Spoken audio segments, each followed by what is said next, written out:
não tem quase nenhuma margem de erro se ele estiver disposto a se matar.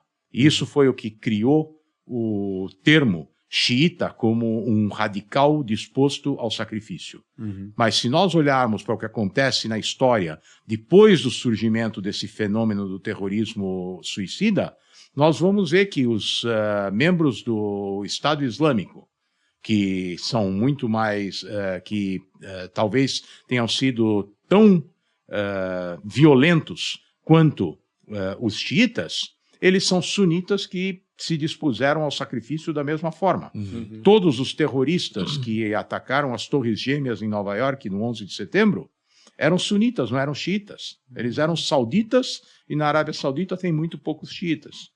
Então, cuidado com os termos que vocês usam, porque ele se tornou parte do nosso dicionário, mas forma genérica, não obrigatoriamente quem utiliza a violência dessa forma ou está disposto a se sacrificar é um xiita.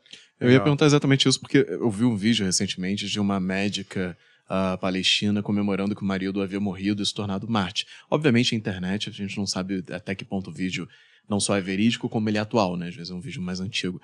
E aí eu ia perguntar se o Hamas, ele é sunita majoritariamente ou majoritariamente xiita? Não, o Hamas é sunita, não existem palestinos xiitas. Os palestinos são todos sunitas. Okay? Então, todos esses terroristas palestinos que se suicidam são sunitas, não tem nada de... Eles são radicais como o que a gente chama de xiitas, mas eles não têm nada de xiitas. E aí a gente vê todas essas milícias e terroristas, esses grupos, conseguindo um embate com estados formados, entre aspas, que têm o seu próprio exército. Quem financia esses grupos? Porque não é simples você fazer, você tem que ter um poderio não só bélico, mas financeiro para conseguir as armas, né? Aqui nós temos um processo muito interessante que nos explica também um pouco da surpresa com que foi feito esse ataque no sábado. Esses grupos são financiados basicamente por potências hostis, fundamentalmente o Irã hoje em dia, mas ao longo dos últimos 2 anos, pelo menos, houve uma diminuição nas tensões entre Israel e os grupos terroristas na faixa de Gaza, com a permissão para transferência de recursos, principalmente o Catar é um país que apoia essa causa palestina e transferiu recursos ao longo dos últimos anos, supostamente para melhorar a condição de vida da população na faixa de Gaza, e os israelenses tinham interesse em colaborar com esse processo. Então, aumentaram o número de permissões para que palestinos da faixa de Gaza entrassem para trabalhar em Israel. Na faixa de Gaza praticamente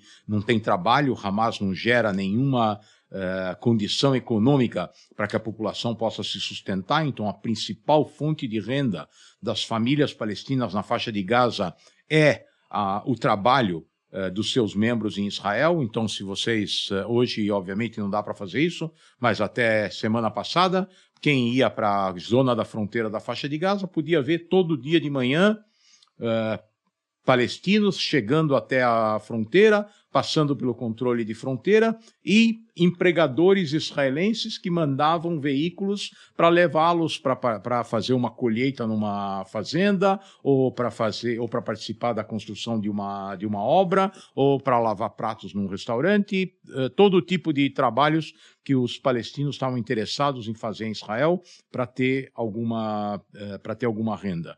Então, essa lógica da colaboração e da expectativa de que o Hamas estivesse engajado na melhora da condição de vida dos palestinos diminuiu o nível da tensão e também o nível da atenção, porque não se esperava que o Hamas estivesse preparando um atentado como esse, num período em que as condições de vida da população palestina vinham melhorando por causa dessa integração. Entendi. Então, basicamente, professor, o financiamento, então, diria, estava ali sendo feito por países que acreditavam que isso estava sendo direcionado para a melhora de qualidade de vida da população, que inclusive é uma densidade populacional gigante, né? São mais de 2 milhões de pessoas.